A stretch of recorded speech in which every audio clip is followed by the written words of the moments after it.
পহেলা জুলাই ঢাকা বিশ্ববিদ্যালয় ক্যাম্পাসে সর্বপ্রথম ছাত্র সমাবেশ ও বিক্ষোভের মাধ্যমে কোটা সংস্কার আন্দোলনের সূত্রপাত করেন শিক্ষার্থীরা। পরবর্তীতে বাংলা ব্লকেড ও শাহবাগ অবরোধ সহ নানা কর্মসূচির মাধ্যমে আন্দোলনকে চাঙ্গা করে রাখেন ঢাকা বিশ্ববিদ্যালয়ের ছাত্রছাত্রীরা। মুক্তিযোদ্ধাদের নাতিপুতিরাও পাবে না, তাহলে কি রাজাকারের নাতিপুতিরা পাবে?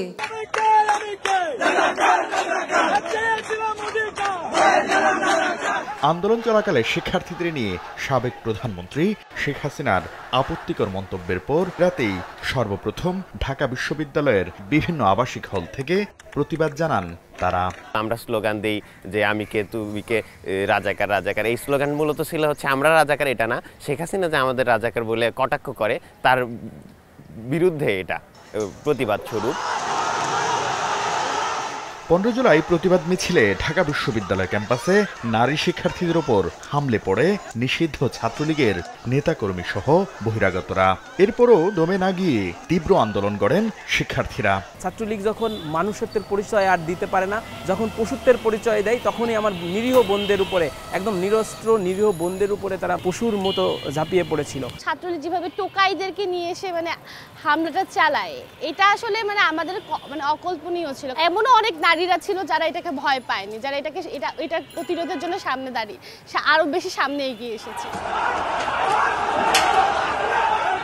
ঢাকা বিশ্ববিদ্যালয়ে হলপাড়ায় মিছিলের সময় বিজয় একাত্তর হলে শিক্ষার্থীদের ওপর হামলা হয়। এই ঘটনার বিরুদ্ধে শিক্ষার্থীদের প্রতিরোধে নিপীড়কদের ভিত নড়বড়ে হয়ে যায়। ক্রমেই হল ছেড়ে পালাতে বাধ্য হয় নির্যাতনে জড়িতরা। সবাই এখানে ডিরেকশনটা নিত, এখান থেকে কমান্ড সেন্টার বলা যায়। পুরো বাংলাদেশ তখন ঢাকা বিশ্ববিদ্যালয় থেকে তাকিয়েছিল যে কি হয়। কবি জসিমউদ্দিন হল থেকে তানভীর হাসান সৈকত, এফআর হল থেকে সাদ্দাম যখন পালাইলো, তখন থেকেই তাদের সেই পতন ঘন্টা সেটা বেজে গেছে। হলে না থাকলেও ঢাকার বিভিন্ন প্রান্ত থেকে সংগঠিত হয়ে ঢাকার প্রাণকেন্দ্র গুলিস্তানের নূর হোসেন চত্বর সহ বিভিন্ন স্থানে আন্দোলনের মাধ্যমে সক্রিয় ভূমিকা পালন করেন জগন্নাথ বিশ্ববিদ্যালয়ের শিক্ষার্থীরা। জুলাই গণঅভ্যুত্থানে জগন্নাথ বিশ্ববিদ্যালয়ের শিক্ষার্থীরা সক্রিয়ভাবে অংশগ্রহণ করে ফ্যাসিস্ট সরকারের পতন নিশ্চিতে শহীদ হন এই বিশ্ববিদ্যালয়ের অ্যাকাউন্টিং অ্যান্ড ইনফরমেশন বিভাগের শিক্ষার্থী ইকরামুল হক সাজিদ। তার স্মরণে বিশ্ববিদ্যালয়ে একটি একাডেমিক ভবনের নামকরণ করা হয়েছে।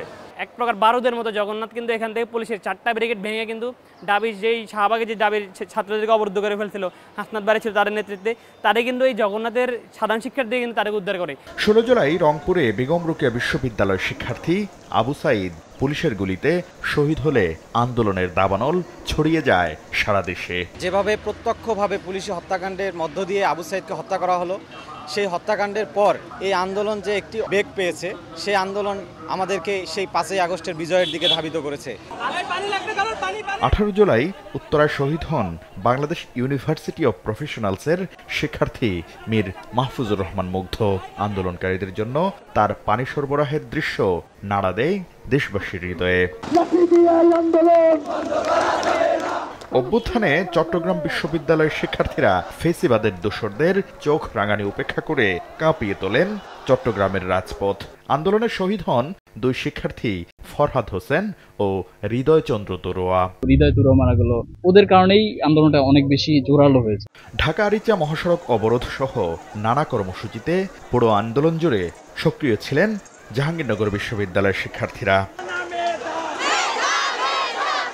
মাঠে ছিলেন রাজশাহী, খুলনা, বরিশাল, শাহজালাল বিজ্ঞান ও প্রযুক্তি বিশ্ববিদ্যালয়, ইসলামী বিশ্ববিদ্যালয় সহ বেসরকারি বিশ্ববিদ্যালয়ের শিক্ষার্থীরাও। বেসরকারি বিশ্ববিদ্যালয়ের শিক্ষার্থীদের অবদান নিয়ে সোমবার থাকছে বিশেষ প্রতিবেদন। শাকির আহমেদ, সময় সংবাদ, ঢাকা।